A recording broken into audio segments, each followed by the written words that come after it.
Здравствуйте, уважаемые подписчики и телезрители. Сегодня на канале Клевая Рыбалка. Мы с Виталием будем заниматься завялкой рыбы. Посвятим весь день этому. Немножко предыстории. Проснулись в 7 утра. Вот такой вот ветер. Получается с южного направления. Юго-западный, наверное.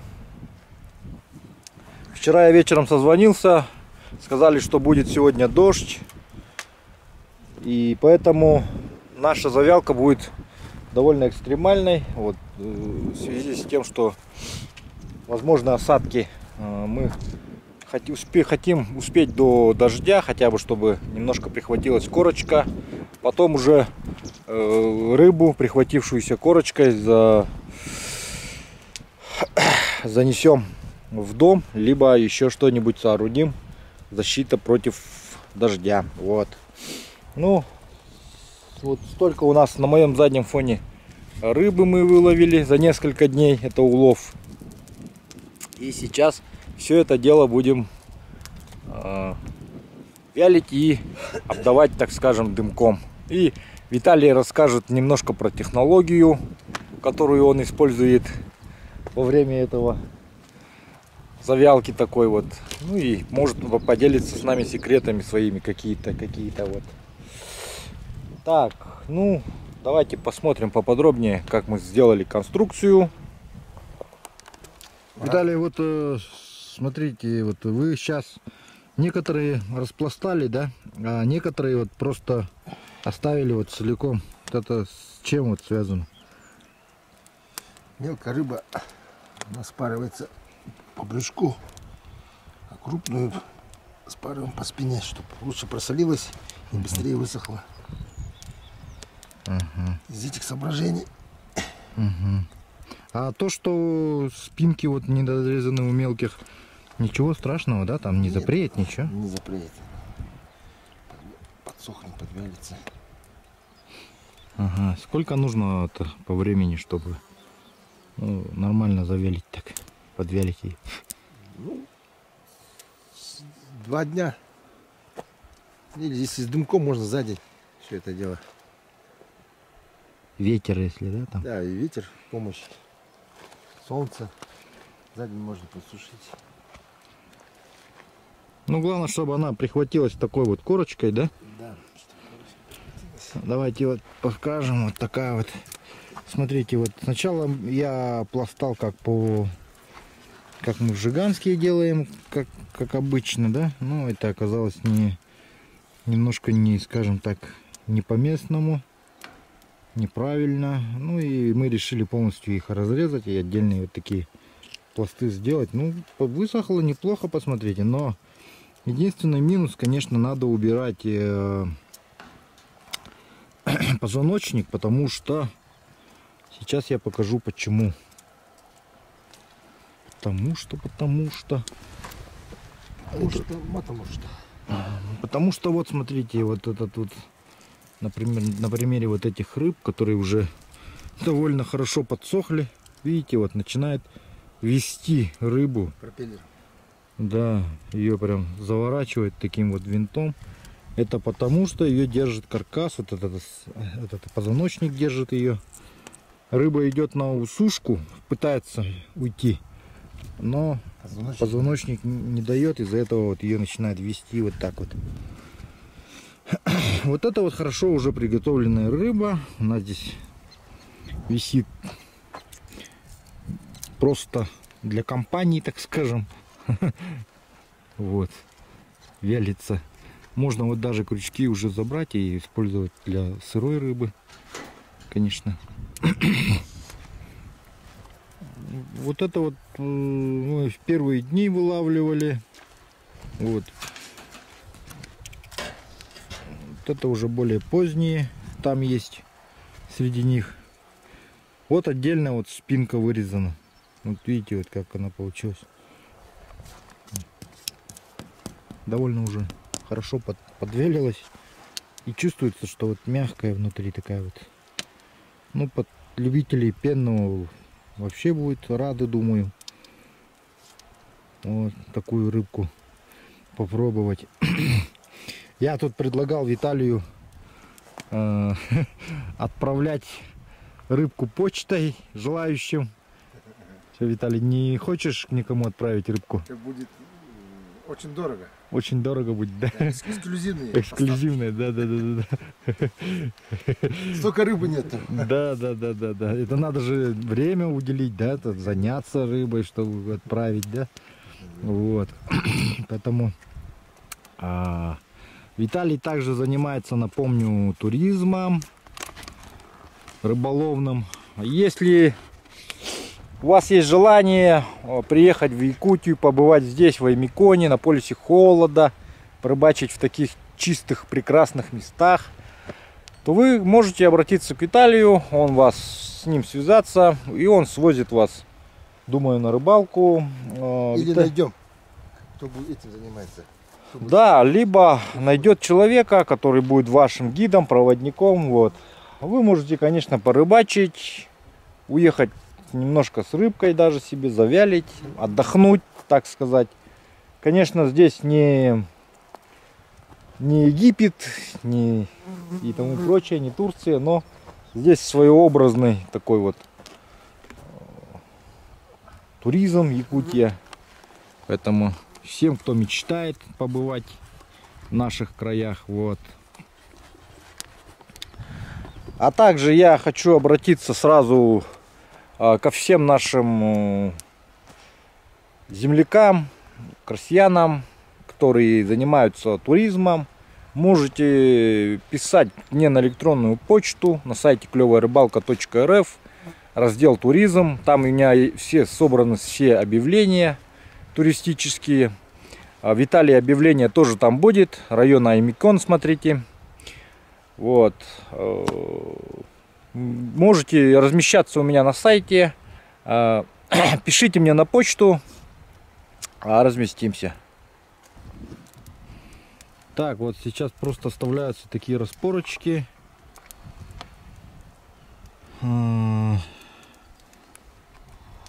Палочки 2 штуки, чтобы ветер обдувал внутренний этот часть брюшка. Вот. Так, Виталий, а ничего, что у нас там некоторые, ну, позади вот висят, что? Получается. Ну, вот. Не, мы поменяем. Перевернем. Перевернем, то есть, да, со временем. Ага, то есть сначала вот эти вот ветром обдаются, потом мы переворачиваем и начинаются те задние, на заднем фоне. И с вот этой вот рыбой то же самое будем делать. Потому что, посмотрите, пласт развален до хвоста и перевернут. То есть ветер у нас получается все время южный вот так бьет. Ветер уже юго-западный. Да, юго-западный ветер у нас все время направление вот так. Одну рыбу мы под юколу вот разрезали, посмотрите. И пытаемся подвялить. Конструкция, на котором все это висит, обычная тренога. Нашли вот такие вот листы.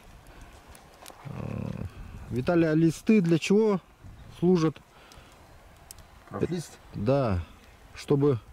Кровля домика. Не-не-не, имеется в виду, для какой цели они тут вот так вот? В целях улавливания дыма, Угу. который подается ветром. Угу. И он, получается, по листу вверх немножко так поднимается, да, все это дело. Коптится. Обдается просто дымом, так скажем. Важно, рыба, она все равно дым Быстрее впитывает, да? быстрее впитывается, да. Угу. Но это не процесс копчения, Да-да-да. а чисто, чтобы обдать дымом, чтобы муха не садилась. Ага, то есть вот для этого. И для гастрономических, да, чтобы Да, был... и привкус дымка будет. Понятно. Виталий, Как часто, ну как долго вообще будет, ну, процесс длится, копчение там и тому подобное. Сам процесс-то у нас время ограничено, так как займет только день у нас. Завтра надо уже ехать. Ну, сегодня на этот процесс можно смотреть вечно. Вот как горит костер, как бежит речка, и как коптится рыба. Можно смотреть вечно. И вот сейчас вот разожгли второй костерок, чтобы как бы это был один сплошной такой костер. Вот. Отсюда вот мох берется. Он влажный. Да. Корни. И сюда накладывается все это дело, чтобы дымело. Ну, сейчас у нас время в обрез, поэтому нам главное, чтобы процесс был ускоренный.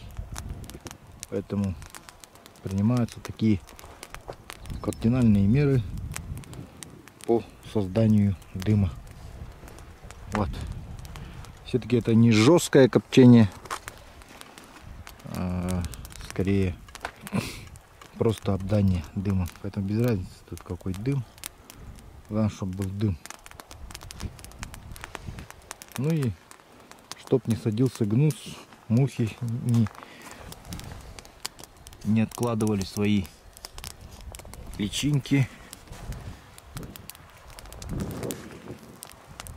Вот.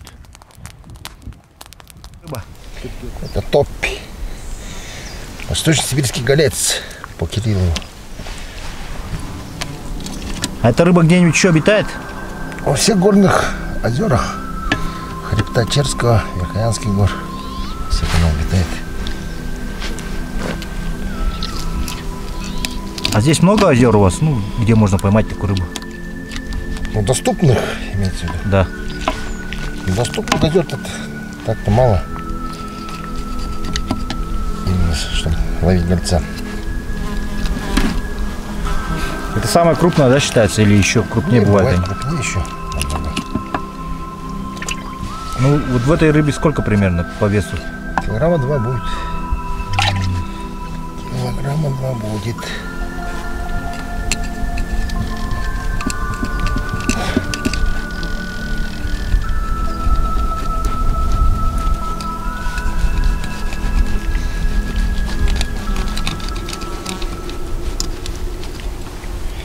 Килограмма 2 будет.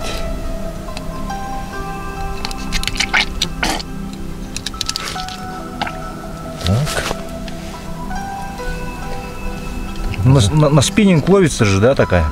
Ну, больше на троллинг. А в какое время года? Самая активная она после таяния льда на озере. В июне. В конце июня, начало июля. То есть она поднимается с глубин, да, получается? Да, глубоководная рыба считается. На каких глубинах она обычно обитает?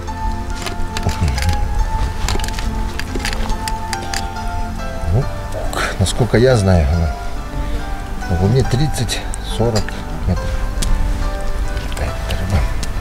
Это вы как-то ее там, это, с эхолотом, да, или как там проверяли? На Албанкире у нас редакция журнал «Рыболов Элит» с экспедицией ездили. В каком году это было? В 2005 году. Они к тебе в гости приезжали? Да, приезжали гости, ловили топпи. Именно вот чисто за топью, да? Да, за гольцом они приезжали. Поймали самочку тоже. Самца ловили, по-моему, тоже. А сколько дней это охотились за ней? Ловили? Неделю жили? Жили неделю где-то, ага. Использовали троллинг, да? На лодке, да, троллинговали. Спиннингов кидали или что, троллинг? Ну, с берега безуспешно. Только чисто на троллинг поймали. А, вот оно что.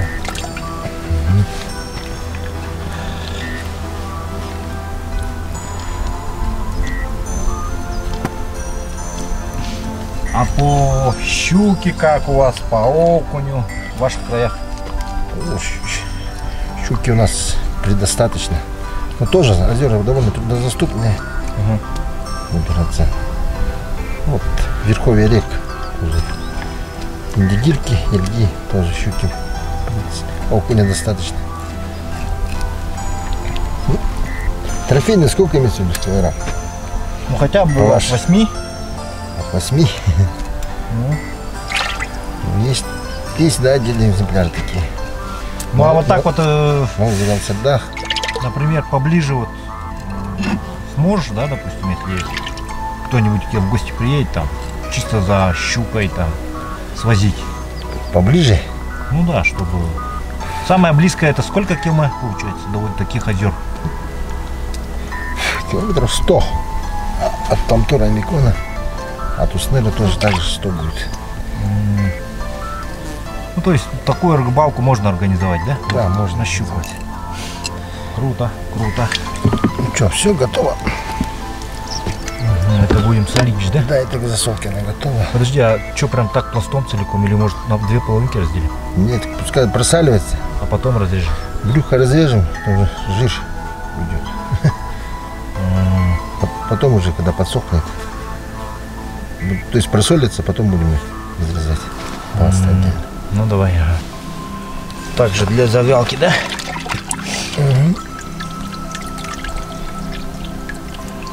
Вот такое вот жирное, да? Ничего себе там.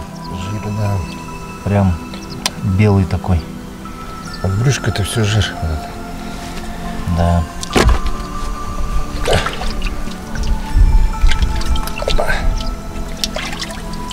Так, тряпку подай, пожалуйста. Что тут у нас? Только это, те рыбу заказывают, нет? Друзья-то такую. Ну, повяленную там. Хариуса заказывают, одноклассники, друзья. Сейчас, я думаю, наверное, одноклассники, друзья, уже будут гольца, наверное. Топ заказывать, однако, а? Ну, раз засветился, уже, да, наверное, пойдет сейчас. Придется отправлять, наверное. А с охотой как у вас на чубуку? Вот. Трофейного можно добыть? Трофейного, да, сейчас очень многие этим занимаются у нас. То есть на нашей территории есть очень много фирм, которые предлагают свои услуги по организации тура на снежного варана к чубуку. Ну, вот самого крупного вот в моей жизни вот трофея, он, ну как он определяется? Он рогами или там весом? Но рога, длина рог от основания до кончика, ну, более метра считается, как бы, золотой медали. Ты чё? Но... А подлеткой вообще, с подлеткой как у вас дела стоят? Много подледочников, рыбаков там? О, считай, все местное население у нас занимается подлеткой-то. Ну, возле поселка, да, где-то недалеко, да, наверное. возле населенных пунктов. Что там ловится хоть? Хариус, ленок. Потом выезжают отдельно на озера весной особенно. Ловят щуку, окуня. Пока на озеро доступное. Зимой сможем мы попробовать найти топ? Можем попробовать. Ну, к сожалению, у нас практики у меня лично нет. Но озера-то эти знаем, где водится рыба. В основном ловим на спиннинг летом. На спиннинг. Так а зимой-то рыба активная тоже. Надо же ей тоже питаться там. Мне кажется, зимой не хуже рыбалка должна быть на тот-то. Надо попробовать. Прямо можно прямо над ямой сесть, например. Найти яму, да? Да. На 30 метров там. На каких обычно глубинах она бывает? 30-40. Рыбалку на Хариуса можешь организовать? Это самая распространенная рыба у нас в наших реках. В летнее время, зимнее время. Самое такое активное, когда она клюет, это июль, август, сентябрь. Имеется в виду трофейный хариус? Любой ручной. Ну да, трофейный хариус, ага. Вот. Ну сколько, каких размеров вообще достигает максимально хариус? Ну, лично я видел 1,5 килограмма ловил. Верховик, лабанкир. Вот это да.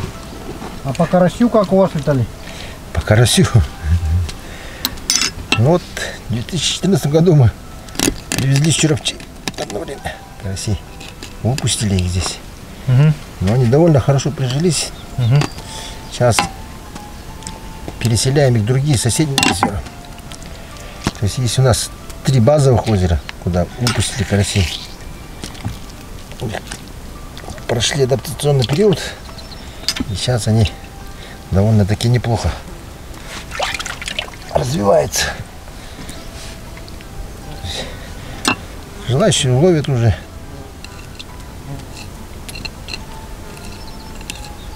Ну вот, это вот чисто твой проект, да, был? Ну да, сейчас же программ таких нету по переселению карасем, она везде водится. Но вот Амиконский район — это единственный район, где вот карась не водился. Ну сейчас, можно сказать, водится. Но со временем, думаю, будет во всех озерах, где он может размножаться-то.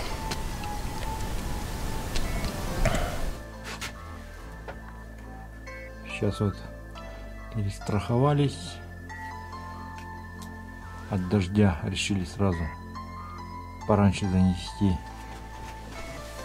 рыбу, укрыть. И если дождь пройдет, все нормально будет, то мы вытащим рыбу, продолжим завялку, копчение.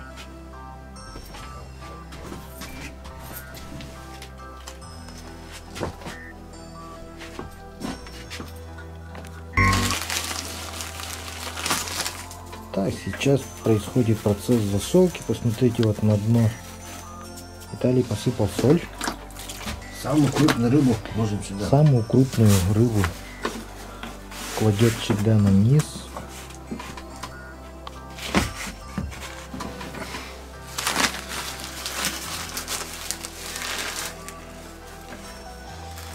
И тонким слоем сыпать надо, да? Давайте покажем крупным планом, сколько соли сыпать надо. Постоянно спрашивают.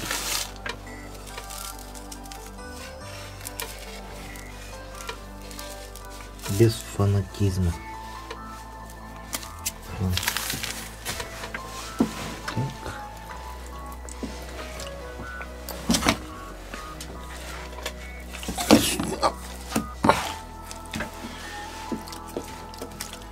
Без фанатизма, где? Сюда.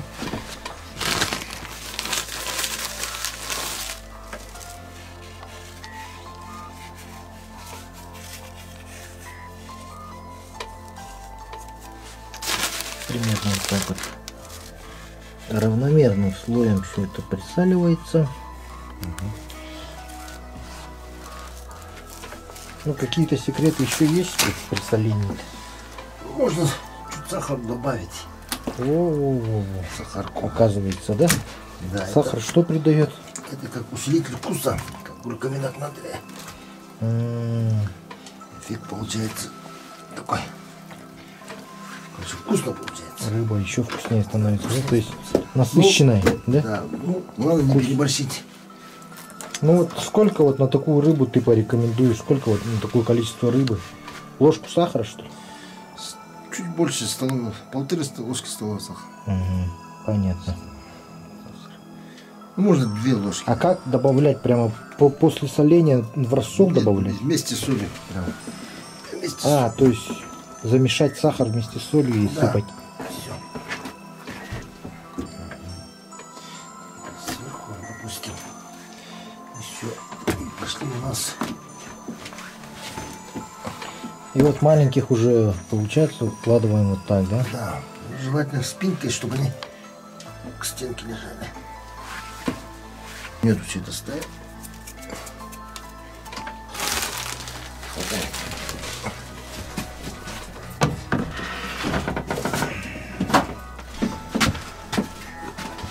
Ставим под гнет.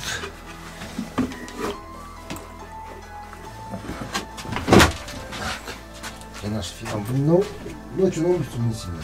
Ага, ночью вынесем на улицу, чтобы не запрело. На печку выкатиться.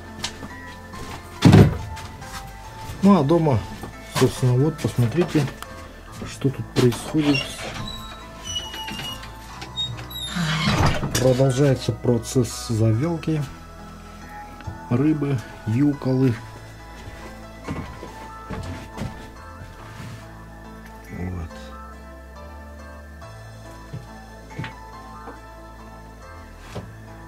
Весь потолок обвешан.